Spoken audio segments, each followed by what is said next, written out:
Supreme Rice. Since the 1930s, supporting Louisiana farmers and communities throughout Louisiana. To find out more, go to supremerice.com. Live at lunch. You are looking live. Live at lunch. Live at lunch with Ott and Hanny on 104.5 ESPN, Baton Rouge. What the hell's going on out here? Now, here's Jimmy Ott and Charles Handegriff. Yeah, for some reason or another, you sound a little taller on radio. Is it live? Is it live? Is it live? From Snow Seafood and Steak, Airline Highway at 74 in Gonzales. Welcome to the Wednesday edition Live at Lunch, 104.5 ESPN Baton Rouge. Charles Handegriff, Jimmy Ott. Jordan Kinchin's back in the studio. Randy McKay with us on Wednesdays. Scott Rabelais with us on Wednesdays. Wes Reynolds with us on Wednesdays. We'll have a lot of picks. We'll see what Rab has to say about LSU football. So all of that, we got a ton of day baseball. Jimmy may have an opinion on. We'll do that. Bounce back night after I gave the people two losers in on Monday Night Football. You know, the Texans and the Raiders, but did have the Phillies to salvage. Not to go over on Monday, but bounce back 3-2, but three plus money jobs. So yeah. Phillies late last night. How about that? They're begging the Padres to come get them. Six in the sixth after Ohtani had no hit them for 5 innings, and then 3 more in the ninth after the Dodgers had come back to tie it. Phillies, some good stuff. What some crazy comebacks last night. So Texas, Houston's beating Texas like 7-1. It finishes 7-6. White Sox were losing like 8-2, 8-7 final.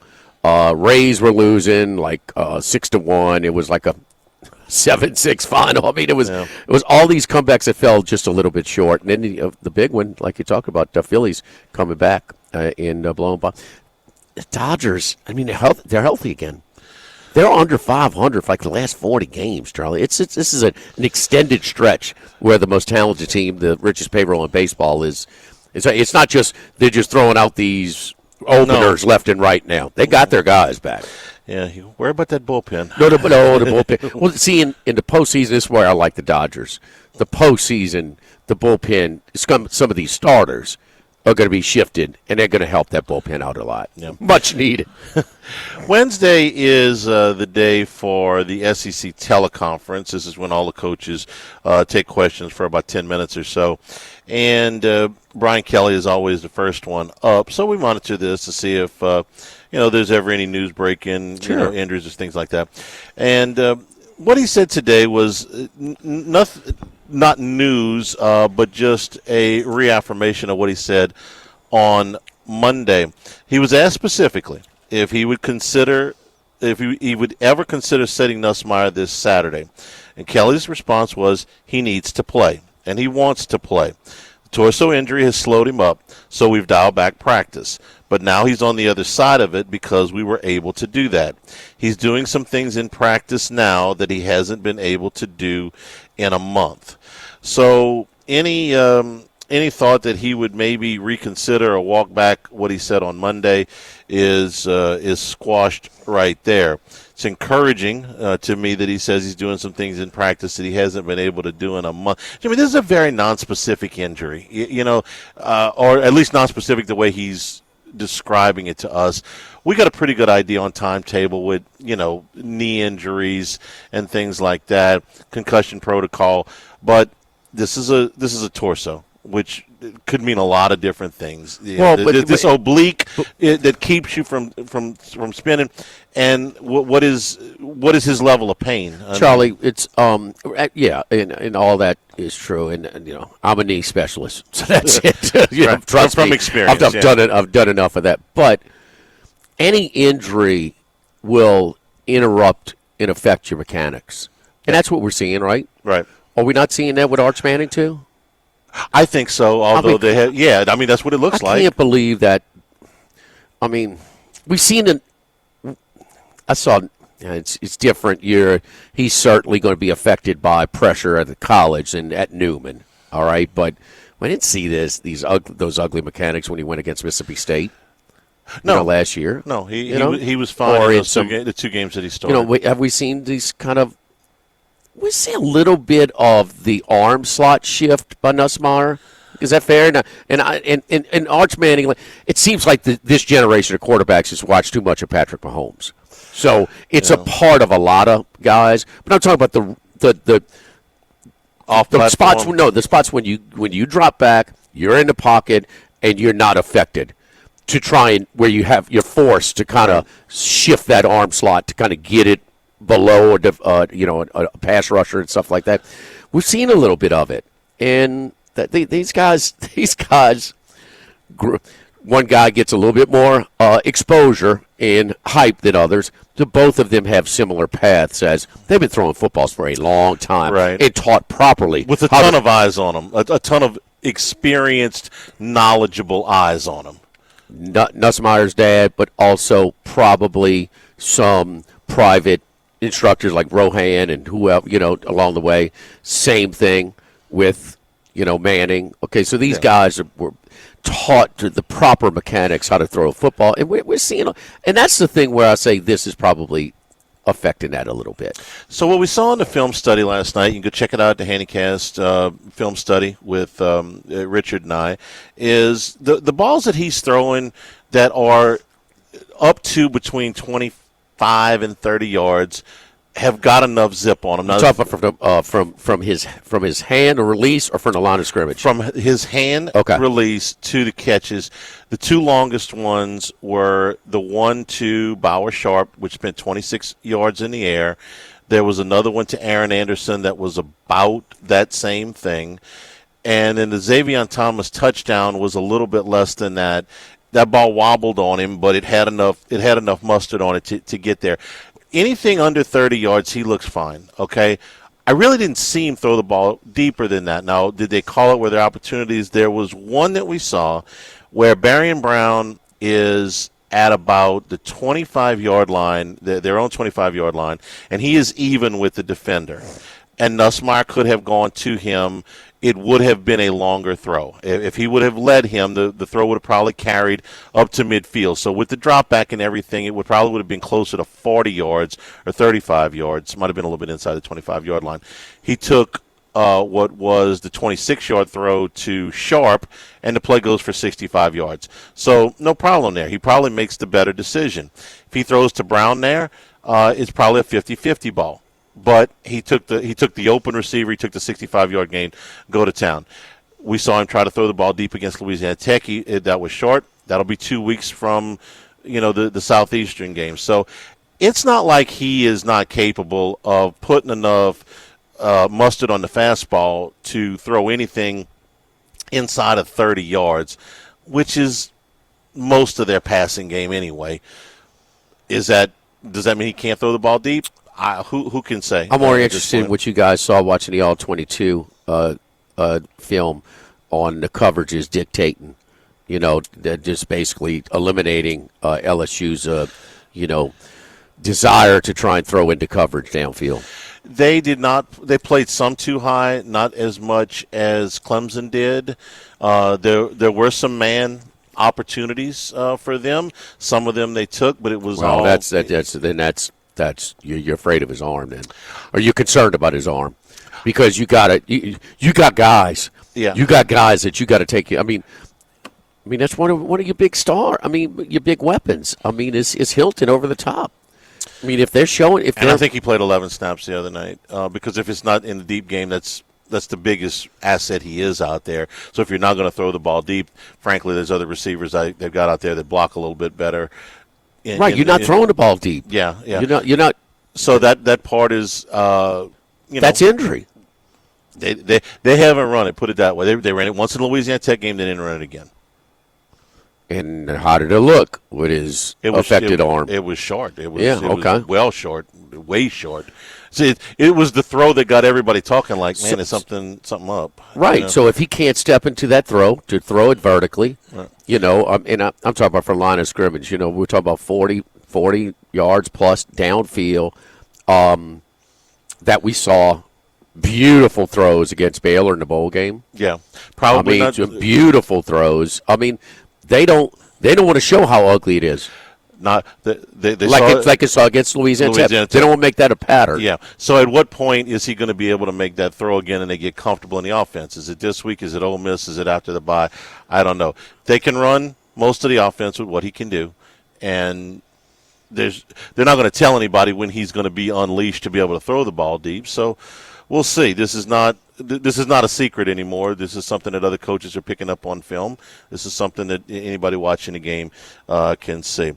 The other thing that came out of the teleconference was from Billy Napier, and yesterday Jabbar Jalouk, who we know from his time as a high school coach here and his short time at LSU, was suspended for 3 games for the pregame, what are we going to call it, altercation. And those things between Florida and LSU are getting tired.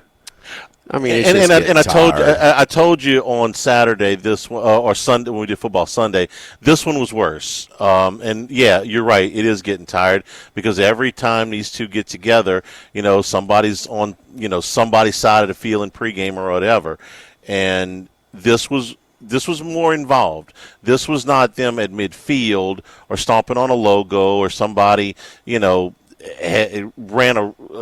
onto the other side of the field and got in somebody's way. This was Florida going all the way down to the student section, okay, all the way down on the north end of the field. And there is video. You got to look real close, but you can if you look at what they were doing a cut in on TV at the very, very beginning of that. He appears to lunge or whatever you want to call it at somebody.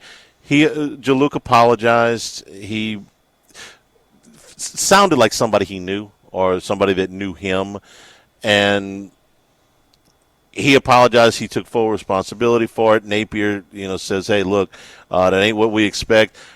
The league made a statement. The university athletic director made a statement. The head coach made a statement, and the assistant coach made a statement. That's a lot of statements, man. I mean, in other words, they know he was in the wrong. I mean, there's nobody disputing that Jabbar Jalouk was in the wrong in this situation. He gets a 3-game suspension, man. Jimmy, that's what Harbaugh got for putting Michigan in the damn national championship game and sending Inspector Clouseau over to Central Michigan or wherever they were. Sherrone Moore got 2 from it. Yeah, and he got 3, but he was able to split them over. I thought it was 2. It was 2 this year and 1 next year. Oh, okay. Yeah, so it is 3, but he got it split out. This is you remember an assistant getting a 3-game suspension for something like this? I mean, I'm trying to think. What were we talking about a couple weeks ago where you said that the league usually doesn't step in? They usually don't. What was that? That was the officiating. Officiating. The Barry and Brown call in the Clemson game. Were they going to publicly reprimand the? That's. Were they going to publicly reprimand the officials? I thought it was something different. But anyway, no, that. Whatever. This is completely different. But the league stepped in on this one. And it never was completely clear whether the league told them they had to do it and Florida did it or the league did it or whatever. He's out for 3 games.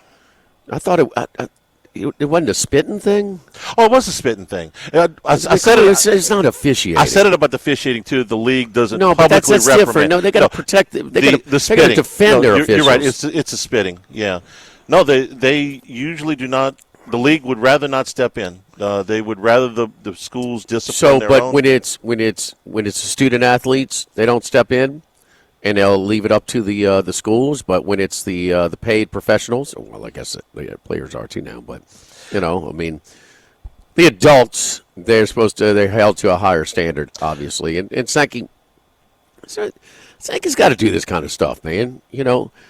He had that thing on autopilot. He stepped his game up during COVID, and he has been pretty damn good and respectful ever since. And you have to do this. I mean, his quote where to justify his ruling on this was, "Man, you got to be a leader."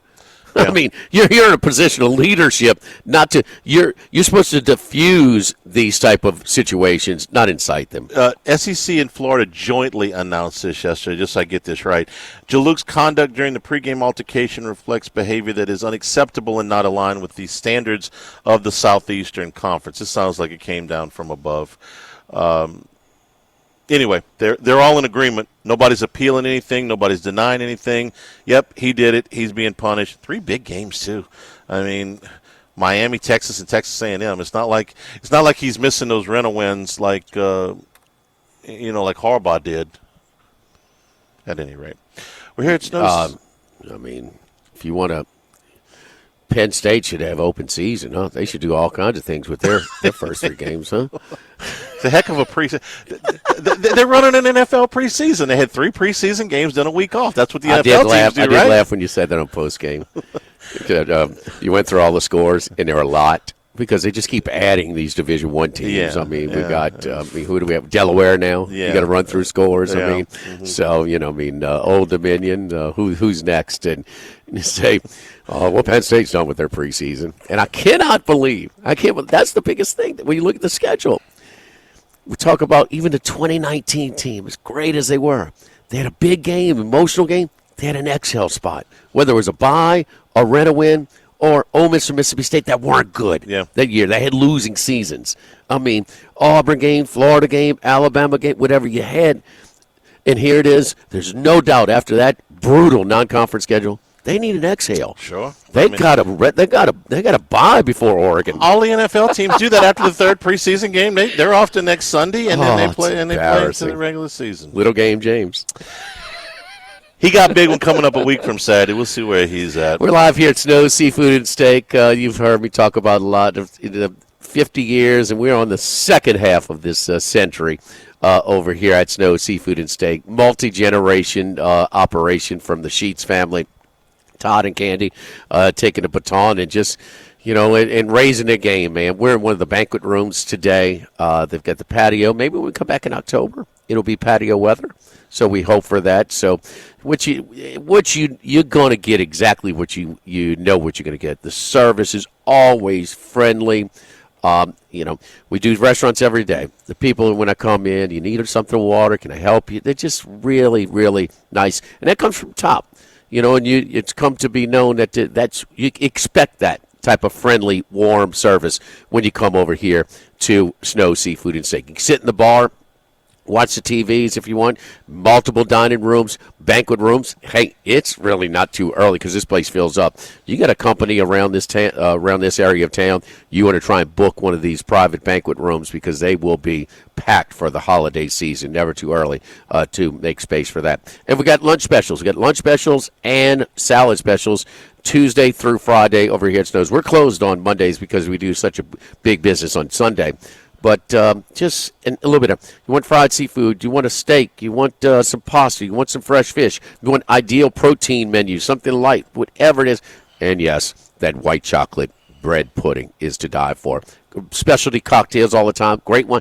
Wines by the glass, really good wines by the glass. We're talking about Silver Oak, Prisoner, Camus. I mean, just really good stuff by the glass as well. Snow Seafood and Steak. There's something on the menu to excite anybody's palate out there. Live at Snow's, live at lunch, 104.5 ESPN Baton Rouge.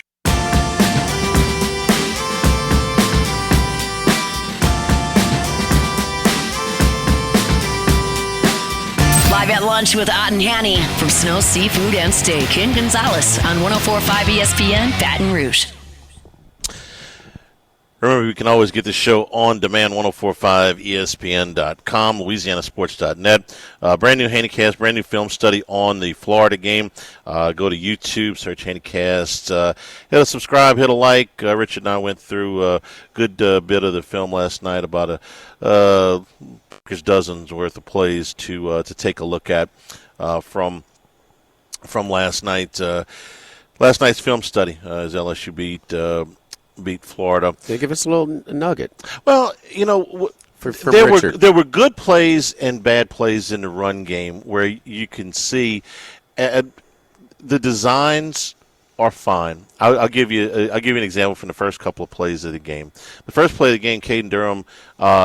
This is a play that is designed to go off the right tackle. He cuts it back and he makes 6 yards. 1st and 10 from the 21-yard line. Okay, this is garden variety. First play of the game that any college in the country can run, and LSU makes 6 yards out of it. The center gets his block. The right guard gets his block. The left tackle gets enough of it. He cuts back. He makes 6 yards. 3 plays later, the next drive, LSU's looking at 3rd and 1, again, inside their own 30-yard line, and they're trying to run right there in that similar spot on the right side of the line. And the right tackle misses his block. The tight end missed his block. The right tackle missed his block so badly he got turned around, and he's actually looking Durham in the face before Durham has taken 2 steps. And there's 3 defenders. The right tackle and the tight end essentially block nobody, and the right guard is trying to get up to his guy, which he did. But by this time, you got the 2 guys that the right tackle and the tight end didn't block, plus the corner that sees the handoff. They come down and they end up on a 3rd down and 1 tackling him for a 2 or 3 yard loss. It's essentially the same damn play. I mean, it's the same assignments. It's the same. It's not the exact same formation, but it's got a lot of the same stuff to it. And on the first play, everybody makes their block. On the other play, nobody makes their block. I mean, I know that's simplistic, but it's not like these designs are faulty. If the right tackle blocks the guy he blocked on the first play, Durham would have probably made the 1 yard. Okay, so people at the game like, man, what is the deal with our offense? What's the deal with our offense? 10 first downs. I mean, it's just come on. Yeah. 1 touchdown scored. What's going on? And Kelly kind of talked about. We know about the Nussmeier injury and maybe compromising him a little bit there. All right, but the offensive line. What was Dixon's? Or as a unit, what was his overall grade? Do you think? No, I mean not as bad. Just kind of. For the run blocking, it was probably a C. C minus. There were a lot of plays like the one that we showed last night in the run game. The pass blocking is fine. The pass blocking. Okay. Generally, he's got enough time to get where he needs to be in his progression. So it's not perfect, but they've had enough there, and they've had open receivers. I think that they've done a decent job of getting into the middle of the field. Xavier Thomas's ball was in the middle of the field. The long catch and run by Aaron Anderson was in the middle of the field. The long catch and run by Bauer Sharp was in the middle of the field. So he is not afraid to throw the ball in between the hashes. There's been some success with that. It's been tougher to go to the outside. Longer throw. I mean, it's the same thing we've been talking about. These throws outside the number. But now in a shorter, so better in pass protection than run blocking. Yeah. Okay. Yeah, they have been. Isn't that everybody? We talked about this yesterday. A lot of teams, with everybody. Yeah. With everybody. I mean, I think your 2 best. Is Aller under center? Is Notre Dame good under center? I have not watched one play of Penn State. Because of who they've played. I mean, a highlight here and there. You watched their first game. You'd know better than me. I have not watched Penn State at all because they've been playing preseason games. So I don't know. Generally, I said this yesterday, the best running teams have had the quarterback component to it. So I don't know. Tell you what, though, they dialed up some cool stuff on defense that we showed in there that really give me credit there. Really got told your boy was going to have he's going to be a kid in a candy store this year. They got to Lagway pretty good. They showed him some stuff and really got him off. It was an extended version of 2003 against Shockley. I mean, yeah. It brought all kinds of when you trust your coverage, you can have a lot of fun. I didn't realize they brought extra rushers 2/3 of the snaps against Clemson. Yeah. If you could do it against a guy that has that many snaps, who's going to have as many snaps as Klubnik that you play this year? Gosh, it's a rhetorical question. Yeah, I was about to say probably nobody. Mateer hasn't been starting that long. Probably nobody. Taylor Green. Maybe. Oh, that's right. The whole Boise State. From the Boise State. They busted one coverage, and they got the penalty, bailed them out. That was it. Everything else was pretty salty on that defensive side. It's one thing to say, he can do it. He's going to have a lot of fun, but to do it also, and he's going to get a lot of run this year because of and it's that defense coordinator is 90% personnel, baby. It is, and he's taking advantage of it. They know where seven's at. I can promise you that.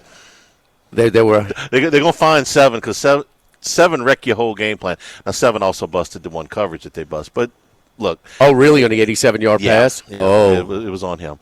Okay. Okay. We think we're pretty sure it was on him. He let the guy. It looked like man coverage. He let the guy go. Thought he had help over the top. United Community Bank, the local way to bank big, with locations from Baton Rouge to Golden Meadow. We've been serving the people of Southern Louisiana for over 50 years. Our great team of bankers: Prentice Wilkes, Heath Meir, Nicole Glover, Hunter Creed, David Campbell, and David Henry. Man, you could stop on by one of our branches, discuss how we can help your business today with one of these great team of bankers. United Community Bank, member FDIC, equal housing lender. Live at Snow's, live at lunch, 104.5 ESPN Baton Rouge.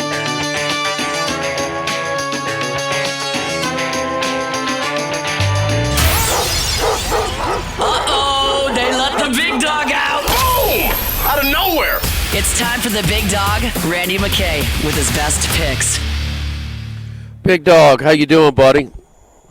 I'm doing all right. Trying to find some winners here in week 3, and getting things going here, hopefully, and a little bit of a shaky start, but let's get it rolling. Hey, what did we learn about from week 1 to week 2? Because some teams did respond, like the Lions, got it, but what I saw with the Packers did to the Commanders' offense on Thursday night gave me a little confidence that they were going to bounce back offensively as well. Boy, same old with the Bears. Maybe I mean that thing is ugly, but they played real, a couple of tough teams. And McCarthy, was it hurt or is just it's just inconsistencies from a rookie? He played a shaky 3/4. Just some takeaways from week 1 to week 2 that might help us shape our handicapping. Yeah, the main takeaways here is these injuries. We got a lot of injuries coming up here with these quarterbacks. And a lot of injuries to offensive lines that are affecting some of these teams too. We've seen it with the Vikings, seen it with the Texans. Of course, their offensive line we knew was shaky coming into the year. That hasn't gotten any better. We've seen, Cincinnati, their shaky offensive line might have led a little bit to Burrow's injury. So, just be careful backing some of these offensive lines when they have these bad injuries. We were discussing the Burrow injury, obviously, yesterday, and how much of it is attributed to the lack of protection? Yeah, definitely. They lost, even a guy or two during the year here, and, we had them ranked pretty low on offensive line, so, he had to run around a lot, and then he got clipped, but they have Browning's pretty capable backup, probably one of the best. So I don't think they're in terrible hands with Browning in there. 4-3 is a starter, I think. 4-3 is a starter. Yeah, it's not terrible. Did he take the majority of snaps on Sunday? When did it was in the first half for sure. Was it the first half? Yeah. My point is, not if it's a start or not, but if he's taking a majority of snaps, I'm wondering what his record is. Where would you put him, Randy, as far as ranking of backups? Yeah, I would put him right there as one of the top ones. Put him with either Jimmy Garoppolo or Jacoby Brissett. Them are all pretty good ones. We'll see how good Carson Wentz is this week, of course. We got that one. So we'll see. But even Tyrod Taylor, he just got announced as a starter now for the Jets. He's been a good backup as well. So there's some decent backups up there that don't change the line as bad as the reaction. I think Tyrod's pretty damn good. It's so Browning through 32 attempts. Yeah, 13. So he should get credit for that win. 32 attempts to 13 for Burrow. So he played the majority of the snaps, obviously. Tyrod was a fade against guy as a starter, but man, I love it. Remember that Giants Buffalo game last year? I mean, he moved the Giants offense better than better than Daniel Jones did last year. And are we sold on Jones? Is this? I mean, where would you rank him? I mean, as the starters. I mean, they look pretty good so far. And Taylor is, boy, he looks like he's a rookie or something, man. He looks outstanding, with his burst. Yeah, definitely. Resurrection here for Daniel Jones going to. We got to credit Steichen's a pretty good offensive coach here. So, the Colts look like they're a pretty good team. Hung in there and somehow got the lucky win there versus Denver there. That penalty at the end there, I mean, outrageous penalty that I can't believe it was even made. But pretty good 2-0 start with them, and Jones looks like he's settled in pretty good with Steichen's offense. I think, and Peyton kind of took all the, didn't question the call, took it, said we shouldn't have tried. We've used that play before, or that field goal rush before, but we shouldn't have at 60 yards. How about the Colts and the Cowboys kind of playing for these 60, 64-yard field goal attempts? Yeah, I didn't understand the Colts kind of settling in that spot where we know that Cowboys kicker, he can bang them through from, probably make a 70-yarder in his career here eventually. But, kind of saved Marine Survivor. I was hanging on by the skin of my teeth in that game, so I was glad to get that one in the Grandissimo. So you had company. Yeah, you and Max. So Max, we're sharing a threesome here, but Max he was on it too. We were ready to haze him pretty good if he was the first one out this year. So, but that how much is it they're allowing to use their kind of worn in ball? They can handpick their ball, which is it gives more, it stays in a foot longer, and those kickers love those balls that they can handpick themselves. They're kind of worn in. Yeah, it definitely looks like it's helping them, and we're seeing some long field goals go in. We're also seeing some pretty crappy kicking too. Like I don't know if you guys are watching the New England-Miami game. The guy missed the first 2 extra points. We're seeing some of that stuff too. So we're seeing both ends of the spectrum. We watched Cleveland basically blow a game in Week 1 because of some easy kicks that Schmidt. Yeah. So the Syracuse kicker, who was excellent in college, really, really good. All right, Big Dog, give us your favorite plays this week. You got 3 of them for us? I got 3 sides, a total, and a teaser. Oh, come on. First side, I'm going to go against the grain here. People are loving this Indianapolis team. I'm going to take the Tennessee Titans here, getting 4 here. I think this line is too high in the division matchup, even though I'm a little scared of this coach for Tennessee. I've mentioned he's not a very good coach, but their defensive line, I think they can hang in there. This will be another close game. We'll see how it ends up, but you'll see the Tennessee Titans +4 with some value. All right, this is where Charlie, chastises me, but he will never dare do it to you, Randy. So he has selective enforcement as far as his criticism. I wish there was something in the world I loved as much as you guys love the Tennessee Titans, man. y'all need to buy houses in Nashville. Y'all love this team. All right, but again, the people are in love. People ready to sell on the Titans. People ready to. To buy in on the Colts. Where would that line be if the Colts, they don't call that penalty? And I thought it was a penalty, an infraction that you had to be looking for to kind of call it, because you just watch it.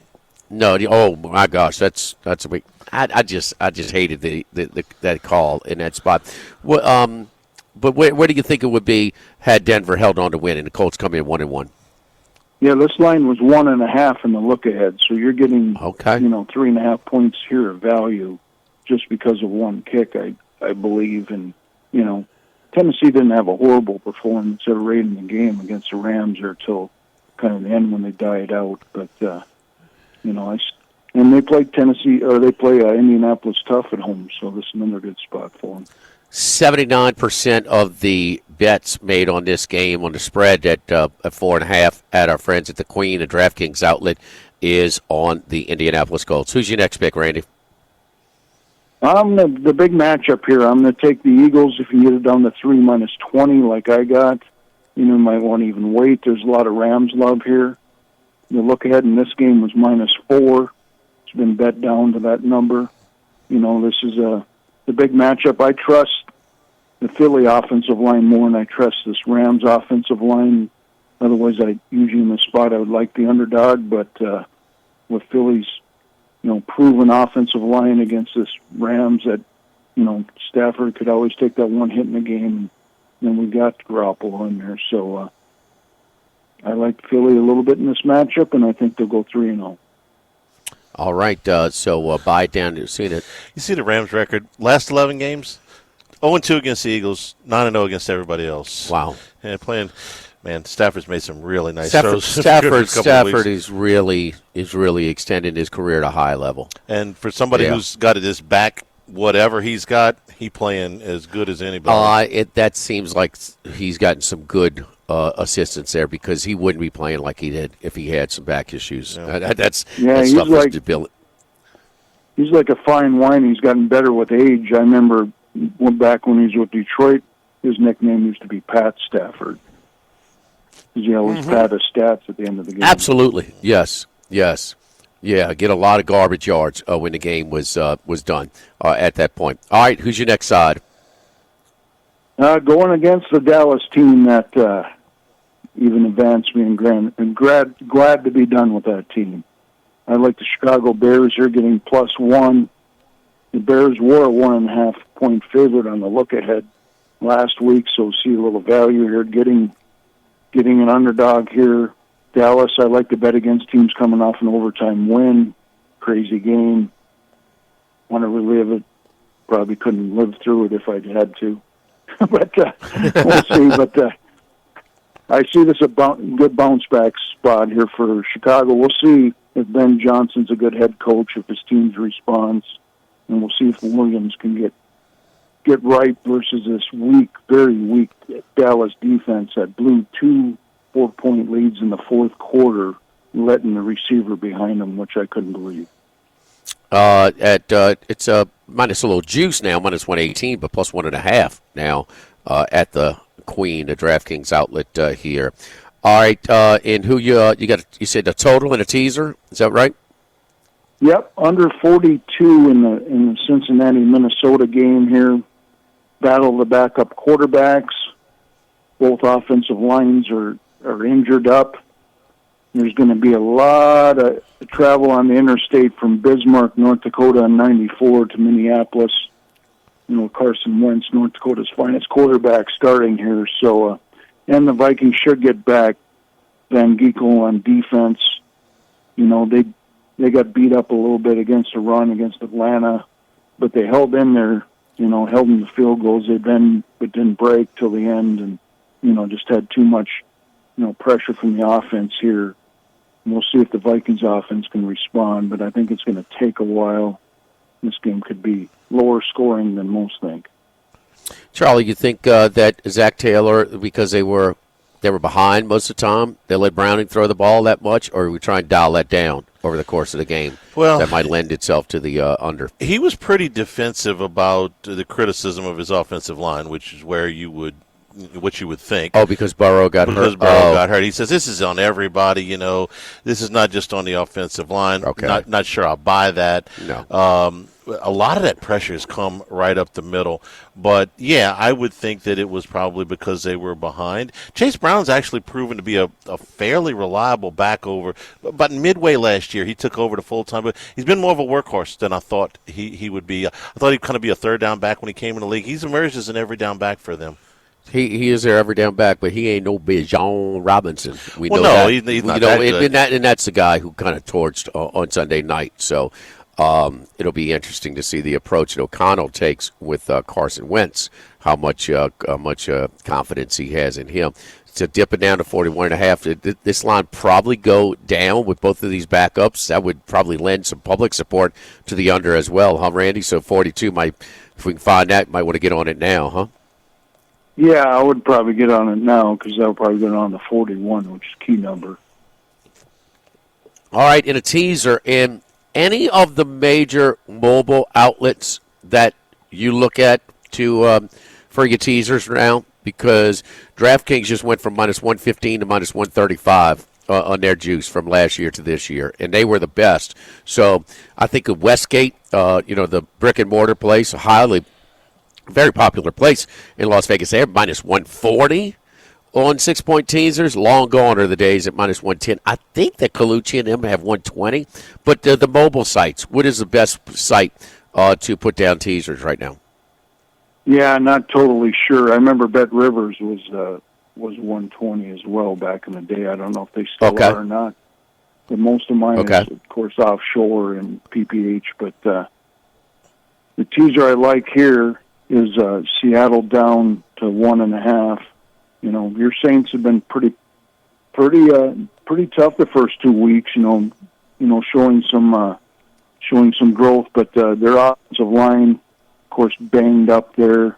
Are we going to maybe get a bad Rattler game coming up here too?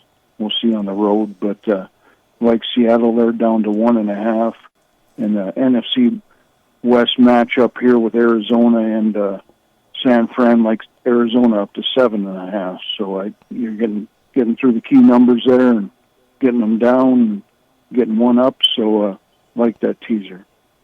All right, the Seattle minus 1.5, and what's the other half? Arizona up to 7.5. Arizona plus 7.5 against Mac Jones.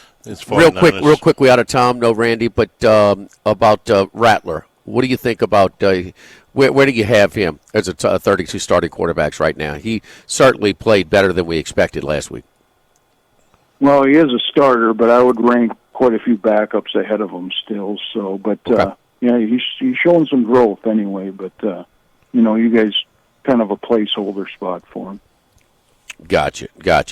Randy, follow Randy on Twitter at RR39, at RR39. He'll also including that teaser we had that won this past weekend on Football Sunday. That'll be at the Queen this Sunday, downtown Baton Rouge, 10 a.m. to noon. Randy, thank you, brother. Great stuff as always. Good luck to you. We'll talk to you next week. All right. Thanks, guys. Good luck, everybody out there.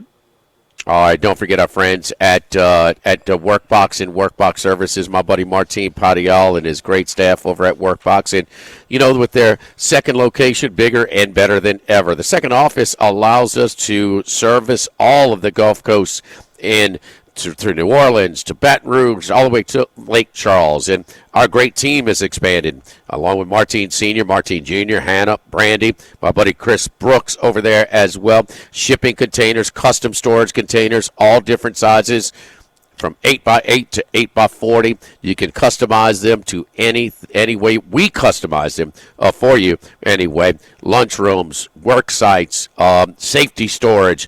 Those are very handy when you got to go to do some stuff near the plant. Part office, part storage, lighting, shelving, exactly what you want or you desire. Again, our friends over at Workbox and Workbox Services, 343-4886 and WorkboxLLC.com. Live at Snow's Live at Lunch, 104.5 ESPN Baton Rouge. Live at Lunch with Ott and Hanny from Snow Seafood and Steak in Gonzales on 104.5 ESPN Baton Rouge. Quarterback updates. Jets have ruled out Justin Fields. It'll be Tyrod Taylor against the Buccaneers. Jaden Daniels threw on the side today, but he will not practice until Friday at the earliest. His status up in the air with that sore knee against the Raiders on Sunday. And Brian Kelly on the teleconference. We'll talk with Rab about this when we come back from the top of the hour. Says Garrett Nussmeier needs to play, and they are very comfortable where his progress is and some things that they can do now that they couldn't do a month ago in practice. So he is on what he says is the other side of this. Take a break. Be back on the top of the hour. Scott Rabley with us here live at Snow's Live at Lunch, 104.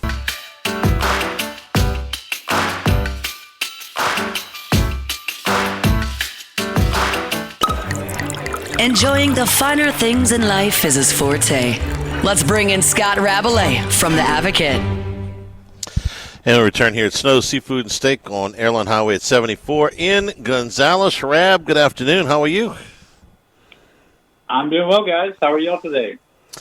Fantastic. Doing good. Man, fantastic. All right.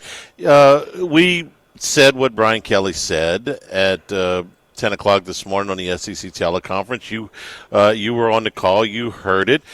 He's pretty adamant that Garrett Nussmeier needs to play and is going to play in this game against Southeastern. What are your thoughts about Nussmeier moving forward with the injury? Yeah, Kelly. First of all, I think we've learned with Brian Kelly that he tends to put as positive a spin as possible on injuries while being, while talking about them at the same time, which I appreciate. So he says that Nuss is on the back end of this injury situation, meaning that he's on the mend and improving.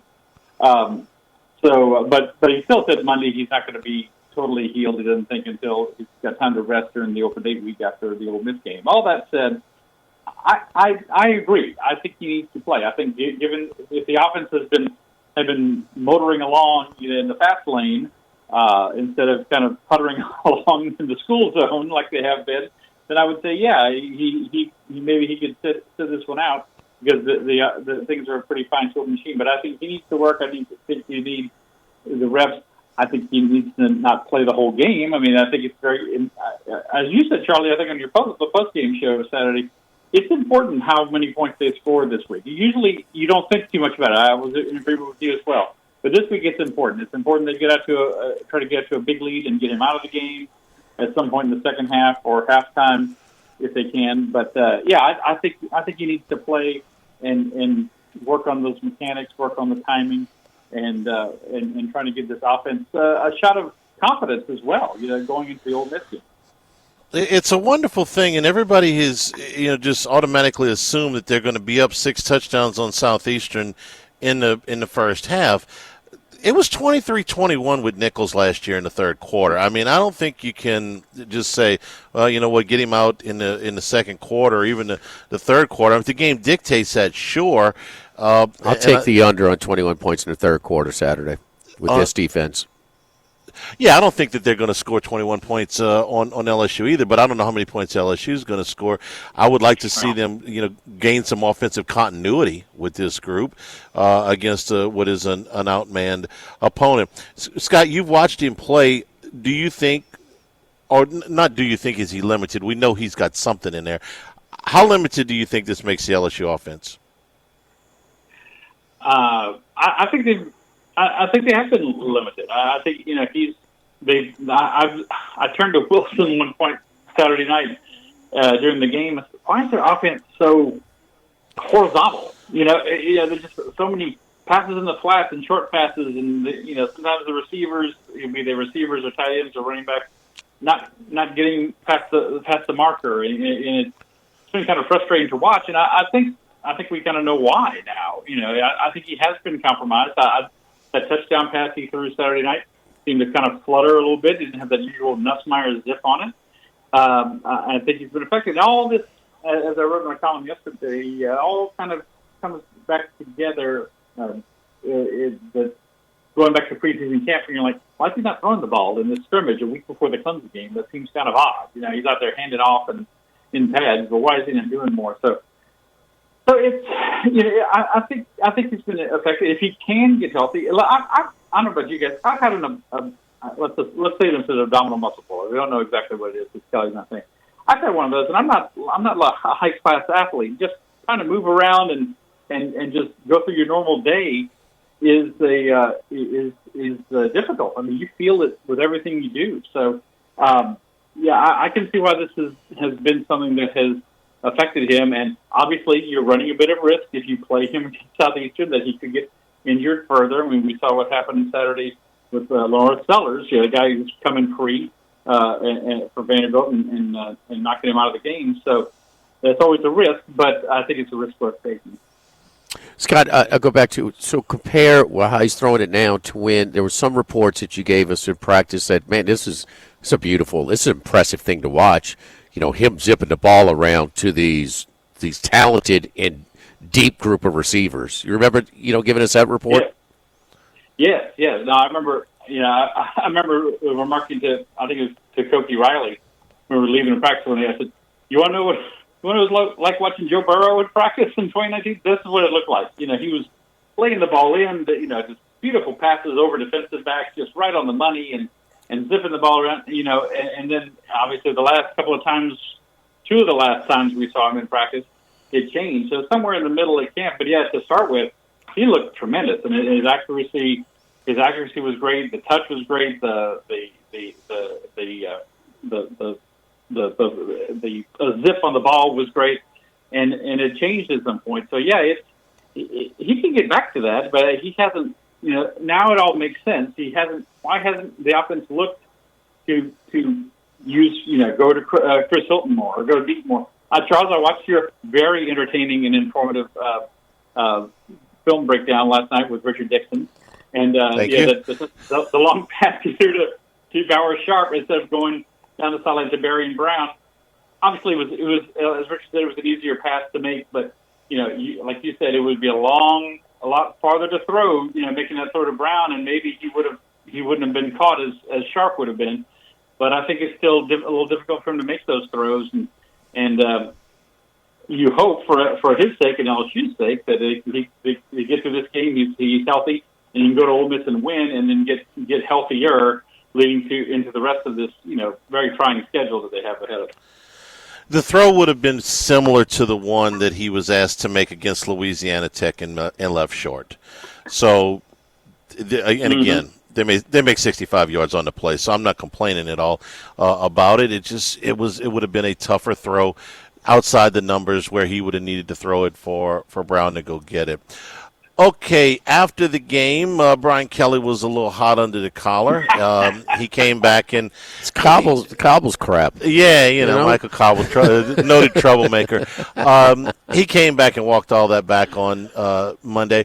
Rab, you've been in more of these press conferences than you can count. The Mondays, after the games, and all that stuff. You think he's in that frame of mind because he knows he's got a team that can make a run?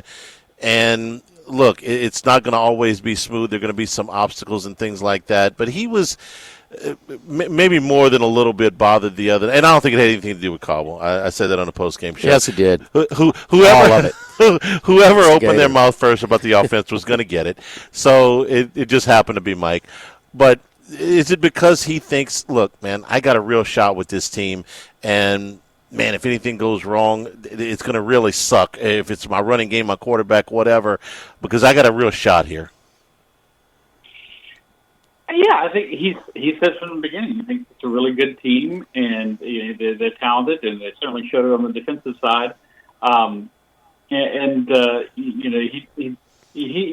is he speaking to? I guess what you're asking, is he speaking to the team through the media, trying to take up for them? Is that kind of what you're asking me? Yeah, exactly. With that, and also, this is his best shot. He's to this nervous, point. Yeah. It might be the best shot in the near future for a year or two or whatever. That he's got the roster to make a run. Yeah. I mean, you get to confidence. The self-confidence is part of this, and he accomplished what he wanted to accomplish. He was. Coaches looked for a reason to say something, kind of like Dabo Swinney did in his long dissertation, his press conference yesterday, right? Applying for another job somewhere. He's applying for jobs somewhere else. Exactly. You don't want me? I'll go somewhere else. Coaches often do that, and I think he was. For the players to think, coach is taking up for us. We just won this big SEC game. Yeah, he was going to hammer somebody probably no matter what. I thought the question was fair, by the way, and it certainly was fair. Of course it was. More of course. Fair, could it have been? I think generally the consensus, talking to other reporters after the game, was he could have been asked later in the press conference, but he still might have gotten just as exercised about it, and I think he more than adequately apologized for his outburst. I thought we'd see. I agree with that too. Kelly. I thought we'd see more when he came here. I thought, oh god, it's going to be Nick Saban light, because having covered him in bowl games and stuff like that. And I think he's generally been very fair, very accommodating, very patient with questions and stuff like that over the years. But in this case, it's like, hey, they won a big game. And he was worried about this game, clearly, the Florida game. He said, early last week, he said, we need the fans to come out and make Tiger Stadium the home field advantage that it truly is and all this sort of thing. And it did. It was a great atmosphere Saturday night. But he was clearly concerned about it, and to come off the field and get hit with this question immediately, it's like, push button A. Here we go. I've got one. I've got it dialed up for somebody. Somebody's going to get it, and I think a lot of his motivations were well served in that moment. So you may have seen a little piece of Notre Dame, Brian Kelly, with that public, press conferencing. You also saw a little page of Notre Dame, Brian Kelly, with his quarterback on that poor decision, because he knows he has his limitations physically, but damn it, he's got too many reps to make that decision. With his build. Yeah, that didn't have anything to do with the arm, torso. That's why he acted like that. Did you see him do that when he left the ball short in Louisiana Tech? No, it's a physical error, and he has his limitations. But no, man, you got to. I don't care what percentage your arm is, your torso, and this and that. That's all between the ears, and he's got to make better decisions than that for this to help this offense kind of move along. Yeah. All right, Scott. Any expect? I mean, these games like the one they're playing this weekend are exasperating to cover because there's not. I'm sorry, there's just not real competitive aspect to them most of the time for very long. But anything you're looking for Saturday? Just for them to put 40, 50 points on them, see if they can do it. If they can't, the defense, like Jimmy said, it's not going to give up many points. I think La Tech's going to get.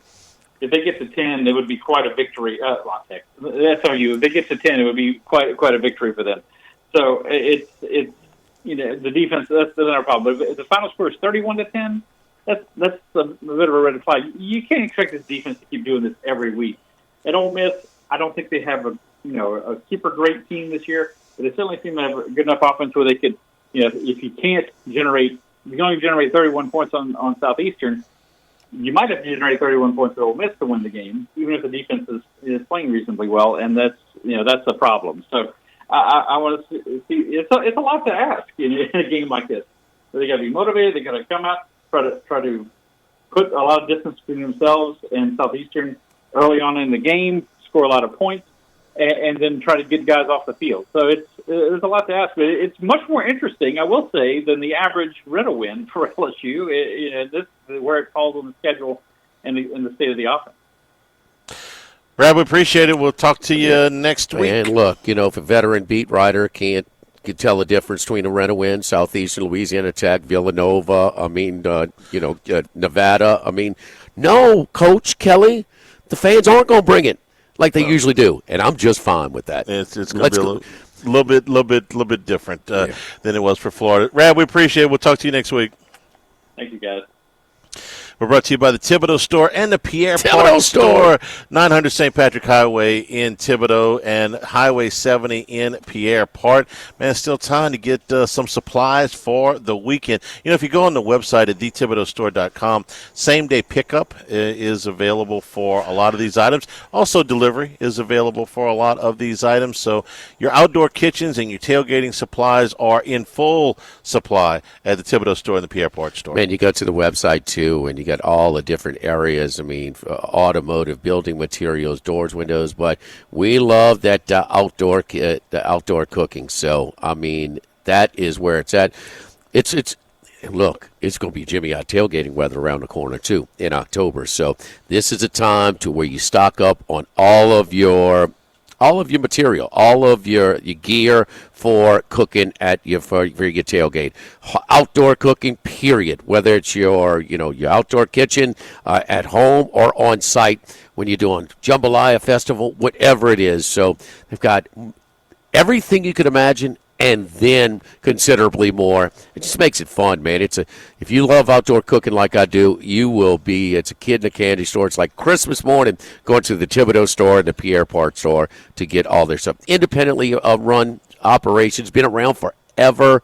It's just it's kind of a cool thing, man. Going back in town, having that kind of that locally owned feel where they really are knowledgeable. Their staff is knowledgeable that everything they have. And if they don't have it, they'll find it and order it for you and ship it to your house like they did for some items for me.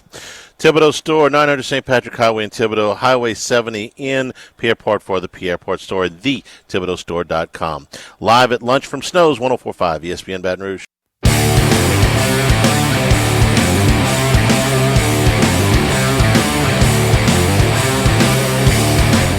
East, north to south, but we're heading west. It's Wes Reynolds from VSiN. Wes, how you doing, buddy? Jimmy, I'm well. How are you, partner? Wes? Doing good. You getting ready? NBC prime time, baby. Couple of 3-0 teams, huh?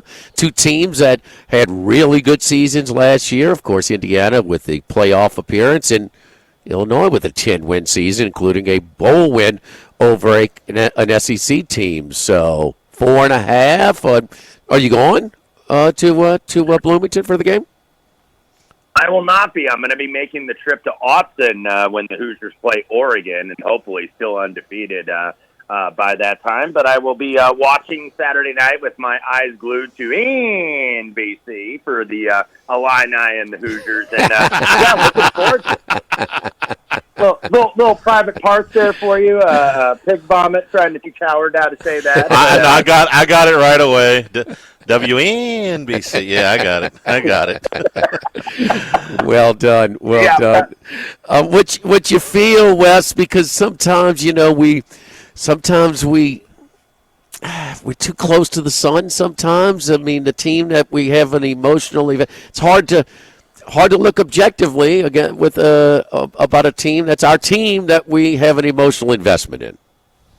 Yeah, it really is because when I looked at this week, I thought, okay, the market sentiment and I think just the overall sentiment from the media or the public or whatever group you want to attribute it to was going to be that Illinois is the side because they're number 9 in the country. They got all the hype in the summer. They're this year's Indiana is what people were saying, and Indiana 3-0 against fairly nondescript competition, shall we say.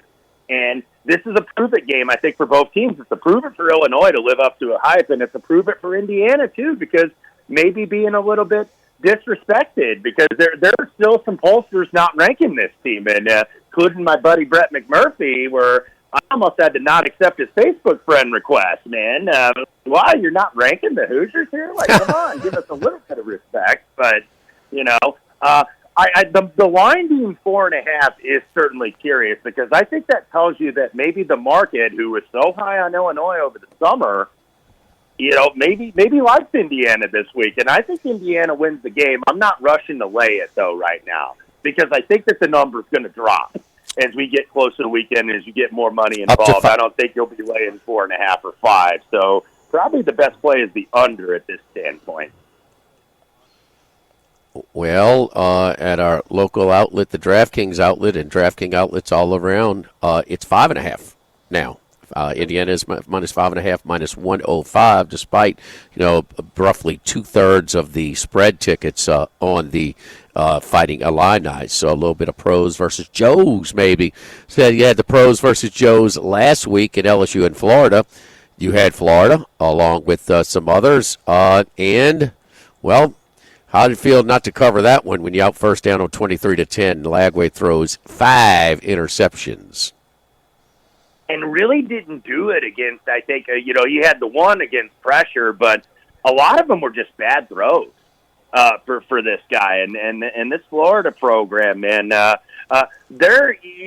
you really, I think, as much as I'm down on them, and I think the market is down on them, if you like the Gators, wait, because I think Miami's got the momentum right now, and they easily covered, by the way, against South Florida, laid that 17 plus, no problem. Yeah. And now you're seeing 7.5 here. That number is going up. So if you like the Gators, I think you wait.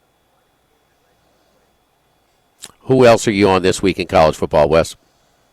Yeah, Miami of Ohio plus 2.5. I got a little bit better of the number, but would still take it at 2.5. They're getting the Rebels coming in 3-0 off a bye week, early start, early kickoff, 12 Eastern in Oxford, 9 out here in Vegas, and Miami of Ohio they struggled. New quarterback Daquan Finn, the former Toledo quarterback, is now with the Red Hawks, and haven't looked good against the two Big Ten opponents. Got shut out at Wisconsin, got beat handily at Rutgers, but dropping class, I think, here. And UNLV, maybe they're feeling themselves off beating UCLA, and I know this is not the vintage UCLA with Foster getting fired over the weekend and how they got pounded at home by New Mexico, but that's still a brand-name team.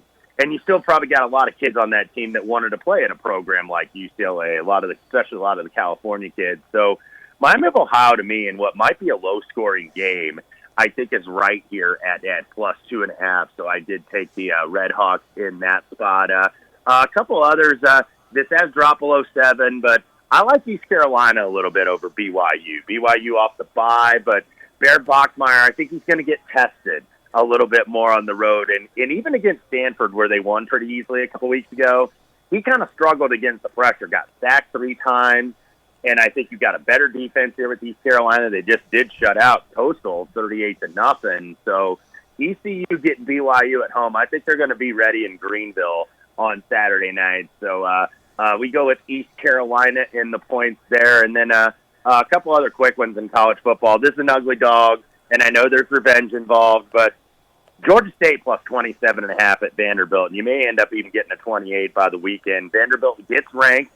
They easily beat South Carolina, and now Sellers got knocked out of the game, and it was Doty, but Vanderbilt pulled away. So off 2 road wins where they were underdogs, now you come home and lay a big old number to Georgia State. I know they got upset by them last year, but I still think that number is a little bit big. So I'm going to hold my nose with Georgia State, even though they didn't get there against Ole Miss a few weeks ago. Georgia State beat them last year in a wild one, boy. It's just an incredible throw and catch by Georgia State. That was in downtown Atlanta against Vanderbilt. And as I'm peeking up right now, we got Vanderbilt with who do they have on deck, because that was a big win for them. Well, they got Utah State before they go to Bryant-Denny Stadium at Nick Saban Field. Can I ask both of you guys a question about Missouri and South Carolina? Because this line was 13.5. We assumed that with that line, Lenore Sellers would be in a concussion protocol. Shane Beamer said yesterday he's got to practice either Tuesday or Wednesday to get through the concussion protocol. This line is down to 10 now. He's being a little bit coy. They got to release an injury report tonight, and then every day until the game on Saturday. This line dropping 3.5 points. Apparently somebody thinks he's playing. Wes? Yeah. Pete Thamel, I believe, from ESPN put out a report that there was optimism that Sellers was going to be available, because on the surface that number is too high. Even if I was a little bit lower on South Carolina going into the season, they were borderline top 10 team to start the year. And they take that one loss at home, and I know the quarterback makes all the difference, but that number I even thought it got a little too high without him. I have some 12. I was not able to get the 13 or the 13.5, but that was just taking a number and seeing if it was going to go. So that's going to be a buyout situation probably if he doesn't. But, yeah, that's what happened today. Pete Thamel put the report out that there's optimism Sellers is going to go. We got to filter through the Dabu juice over in Clemson, South Carolina. But Dabu was always sensitive to, but he could rip off all of their credentials and their accomplishments off the top of his head. So did a little defensive, to say the least. But you know what? It was a preseason ranking that got the guy you succeeded fired. When Tommy Bowden's Clemson Tigers were preseason number 6 and got throttled by Alabama, who knew that Alabama was on their way to what they were. That was Nick Saban's second year in 2008. But anyway, Wes, for argument's sake, we're trying to evaluate how good of a game that was. It's no crime to lose to a good team in Georgia Tech at the gun on a 55-yard field goal. But where do you think Clemson will finish the season ranked? top 10, top 15, top 20, top 25, ACC champ, no ACC championship game, no playoff. Where are they going to finish this year? I think they're probably going to finish second or third in the conference. Right now, I don't know how you go against Miami. They do look like the best team in the ACC right now, but, they've got a coach that can blow it, and we have seen that with Mario Cristobal. If he lets his coordinators coordinate, I think the U's going to be fine, but maybe saying that they're the best team in the country, a little bit of a reach, but I think that they're very good. But Clemson, I could see top 15 and top 20. And by the way, I do like Clemson laying 17 over Syracuse. I think that this is a back against the wall spot after two kind of really poor performances. And I think they lay out the orange this weekend. So I still think Clemson's an absolute contender, even though they're not the favorite right now. I'm on Clemson this week as well in that spot. So, they're looking to take out a little frustration. Miami does have Florida this week. Well, against Florida State, where they go to Doak Campbell, I would put at Florida State. We see if I look right at a pick 'em. Maybe Florida State 1 or 2 at home, but sandwiched in buys. So they got Florida this week, talking about Miami, bye next week, at Florida State, bye after that. So look ahead spot. That Florida State team they're pretty good this year as well. Charlie, who do you like in that game looking ahead? Right now, I'd have to take Miami. Okay. I think that they look the part, and I definitely agree with Wes. Let's try not to have the head coach get in the way. He's gotten in the way of some wins in the past. Let's try to not have that happen. I hate to put all of my confidence in Carson Beck, but, man, when he looks good, he looks really good. He's like one of those race cars, As long as he's running and everything's on, he looks great. When things break down for him. Florida State does not have any buys on either side. They go to Charlottesville next week to take on Virginia. Then they host Miami and then host Pitt the following week. So Carson Beck, what's their best road win right now? None. So we'll see. It's going to be a little bit different. Old school. Both teams are pretty good this year. We're talking about Florida State and Miami. Wes, your best pro pick, and give us a breakdown of it this week. Okay, let's go really ugly here for a team that's already burned me going against them the first 2 weeks. We're starting to Tennessee. see some 7 now. Let's go with the New York Jets against the Tampa Bay Buccaneers, who have broken my heart for the first 2 weeks. It is going to be Tyrod Taylor. Justin Fields is going to miss. I think Tampa could easily be 0-2. And look, they had Baker Mayfield sacked on 4th down and 10. Couldn't get him. Tampa Bay goes ahead and scores and wins the game against Houston. So New York Jets for me, and then a bonus underdog. How about the Denver Broncos, especially if you can get the 3? I know it's 2.5 at DraftKings, but I think the 3 might be coming. Chargers 2 road wins, going home where they don't have a really big home field advantage. I like the Denver Broncos here because now the Chargers are dealing with the expectations that they're the team to beat in the AFC West. And how long has it been? Over a decade since they've had those? Yeah, there's no doubt. So a lot of love with the Chargers and, those standalone games, the recency bias. So everybody's going to be on the Chargers this week, especially under a field goal right now. And wait a minute. You're always on a raw end of these, huh? Little gift, little Christmas early in Indianapolis Sunday, huh? Boy, poor our mascot Blue was going through it, man. Missed the field goal and he collapses and faints, and then all of a sudden they get a reprieve on that leverage, and then all of a sudden the belly was bumping for Blue as the Colts get the win. But look, Indiana Jones, man, maybe this thing is real. I think that this is a little bit of a tough spot at Tennessee, though, this week. Is Les Miles the mascot at the Colts, huh? Is he anyway, he's dressing in that outfit. It's been a rough early season for mascots. Who got his head ripped off? Was it one of the college mascots got his head ripped off? I forgot who that was. And one final one on the way out, Wes. I mean, he's trying to get more yardage, but kind of playing for that long field goal for Steichen there. Oh, God, yeah, that was bad play calling, and maybe that's what Carly Gordon was looking at when they had that video of her looking at the sheet going, what's that? The new owner of the Indianapolis Colts, who's trying to learn football operations and has the headset on. Maybe she even thought that was bad, but was very happy with the result. But, yeah, that Shane Steichen play calling left a lot to be desired, I think, late. Follow Wes on X/Twitter at Wes Reynolds 1. Always bringing it to us. Wes, good luck to you this weekend. We'll be watching that Indiana-Illinois game with a lot of interest as well. Going to be a good one on, how do you say it, Wes? On what channel? What network? If you're in New York on Channel 4, it is WNBC.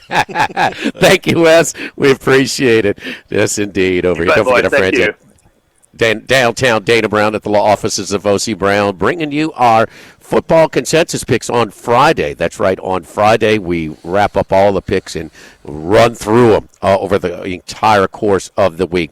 You know, I got into my car, girl pulled in front of me. I mean, I had to veer off the road. Either I smack her and who knows what happens, or try and go in the ditch and take on the light poles. And I took on the ditch and the light poles. Airbags deploy. Car is totaled. Here we go. Man, woke up, just piercing headaches. I got to see a doctor. I got to see specialists. I got to deal with the insurance companies. Dana got me in to see the doctor, got me in to see a specialist, and started dealing with so it is a pain in the backside, there's no doubt, but he's going to make it as pain-free as possible, absorb some of that blow. And anything in life, when you're used to dealing with these situations more, you specialize in it, it's going to be easier. It's going to be more efficient when you're dealing with. You're going to produce better results. So insurance companies are not in the business of just handing you over money. So it takes Dana and his team of specialists to get exactly what's entitled to you, but also, getting you in to see the doctors and handling everything for you. So if you get in an accident, do like I did. Call my friends at the law offices of O.C. Brown, Dana Brown, 343-1111, or schedule that initial consultation on the website. Easy peasy. As soon as you pull up ocbrown.com, you'll see a big box to click on to schedule that appointment. Dana Brown at the law offices of O.C. Brown, your law firm for a lifetime, 343-1111. Live at Snow's Live at Lunch, 104.5 ESPN Baton Rouge. Live at lunch with Ott and Hanny from Snow Seafood and Steak. Ken Gonzalez on 104.5 ESPN Baton Rouge. We're also brought to you by Coastal Capital Advisors. You know, when you're planning your retirement, man, the situations are always different. So find somebody who's going to be able to talk to you, see where your situation is in life, no matter what your age or your financial situation. They're going to make a plan that's going to maximize your retirement savings, give you some peace of mind, and they're going to build that lifetime relationship with you. It's not order taking. They're going to work with your business partners. They're going to work with your legal team, tax professionals, to make sure all your retirement goals are achieved. Full-service financial planners at Coastal Capital, and I can tell you for sure because they've done a great job for me over the years. Contact Philip Fontenot and his staff at coastalcapitaladv.com or 337-981-1376. Advisory services provided by New Age Advisors, member FINRA SIPC. EJ was listening online, and he was saying, well, Dad, who are you going to be doing the show with if Hanny's retiring? I mean, he's talking about this, retirement, Coastal Capital all the time. I mean, what's the target date for this retirement, Charlie? Damn, boy. I could see. Here's the thing: they're going to allow me to retire when I want to, not when I. Okay. All right. Don't have to put it off, man. When you put it this way, he gonna put me in a financial situation where I had enough of you. I'll be able to have options. Options are good, huh? Yeah, they sure are. Yes. Do you think of the same thing that I do when you hear Tyrod Taylor starting for the Jets this week? Okay, you would. Two things. Number one, the first game he ever played, which we saw him at Virginia Tech here in Tiger Stadium. One of the biggest wins ever. He came in relief of Sean Glennon and kept the job for 4 years. Oh, he started the next game after? It was either the next game or 2 games later, but he started most of that season. And okay, he did in 2007. Okay, 2007, and he kept that job. He had a fantastic career at Virginia Tech. He won the league that year. Yeah, and it was the very next one. He was the starter the rest of that season, came in the next game. He started, doesn't have starts. He played 11 games. So yeah, I'm looking at it. But he only threw 134 passes, Charlie. They ran a lot. I know, but they had. He's throwing 10. Who was the great running back for them that year? One of the highest recruits they ever had. Jones. What was his name? I remember doing that pregame. He was the highest rated recruit that they had ever had, and I think his name was Jones.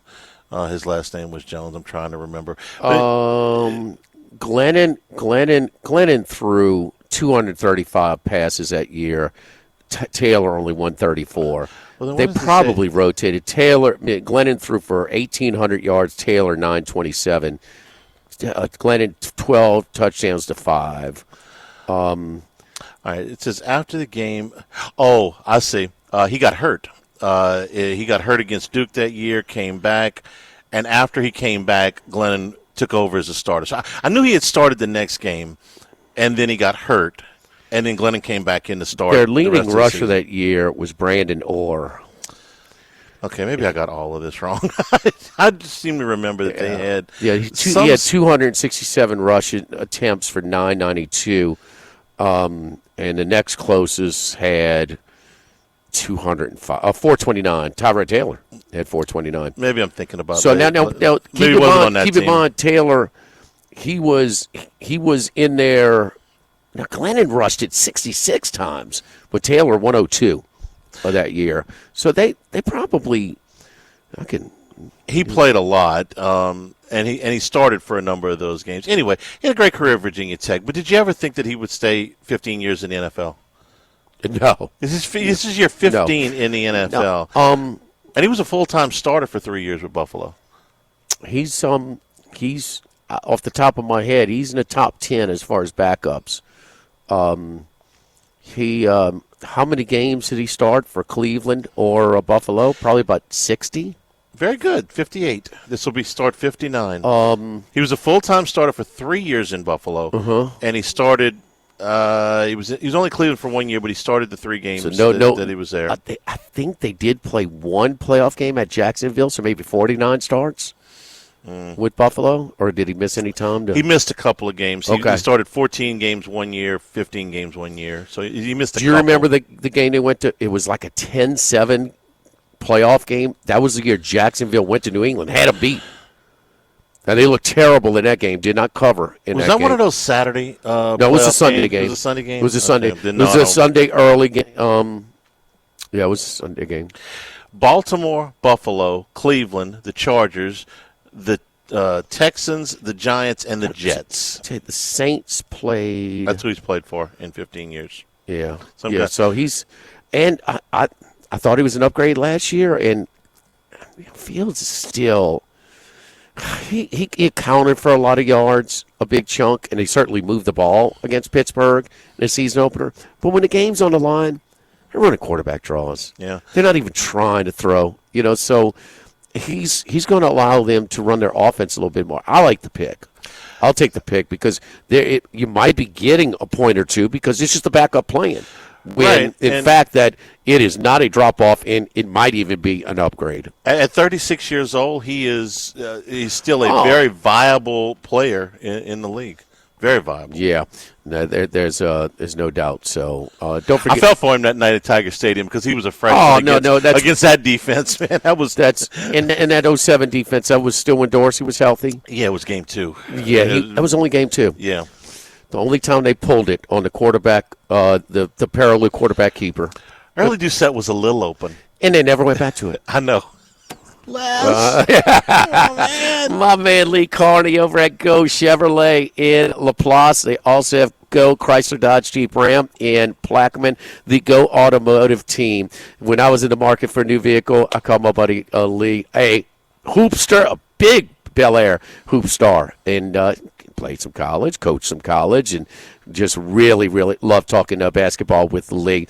But also I gave him a call, and, man, we got on the website and kind of self-order, custom ordered through the Chevrolet website, through Go Chevrolet, exactly what I wanted. So the Tahoe that I drive around is Go Chevrolet Tahoe. So you're in the market for a new vehicle. Come on by. Ask for mention my name. Get special VIP pricing. Go Chevrolet. Just a short drive down to LaPlace. And go Chrysler Dodge Jeep Ram in Plaquemine. Live at Snow's, live at lunch, 104.5 ESPN Baton Rouge.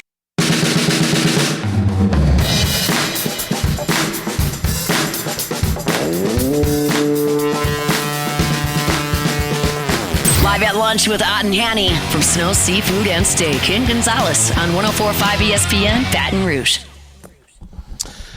On this day in 1967, the first ever game for the New Orleans Saints. You know what struck me about that? Back then, they didn't start the regular season until September 17th. Yeah. Back when you had 6 preseason games for a 14-game schedule. 14 back then? Yeah. 12, 14? What year did they go to 14? They went to 16 in 1970. No, before they were 12. Way before my time. I don't know. I know they went to 16 in the mid-70s. I want to say 74, 75. September 17th, 1967, John Gilliam returned the opening kickoff, 94 yards for a touchdown. Yeah.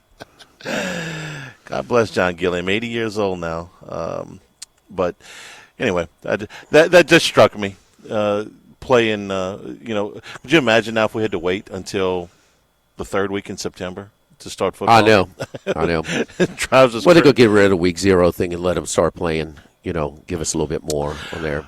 I think that's there's happening. so few restrictions. It is very easy. If you want to play a week 0 game now, you can do it. 1961 was the first year they went from 12 to 14 in the NFL. Did you hear the Arkansas athletic director talking about how, just they can compete in baseball, they compete in this, compete in that. Right now, we can't compete for national championships in football. And he says.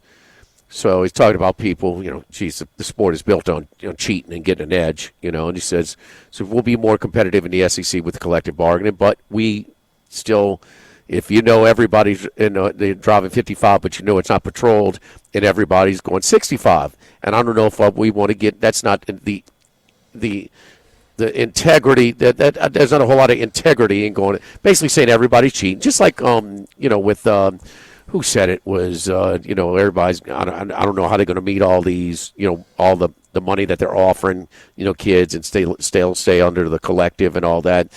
And he says, because right now, until we get our enforcement body, basically saying the NCAA is done. You can always tell when an athletic director doesn't have enough money. He starts, hey, somebody else is getting the jump on me. Because college, before NIL and all that stuff, college football was squeaky clean. Nobody ever cheated. It's built on cheating. Yes. Yeah. Come on. Snow Seafood and Steak. Come on out and see us here. Airline Highway at Highway 74, man. Been here for over 50 years. They do a great job. Great job. Tomorrow we're at Sammy. Stay tuned for Hunt Palmer on 104.5 ESPN Baton Rouge.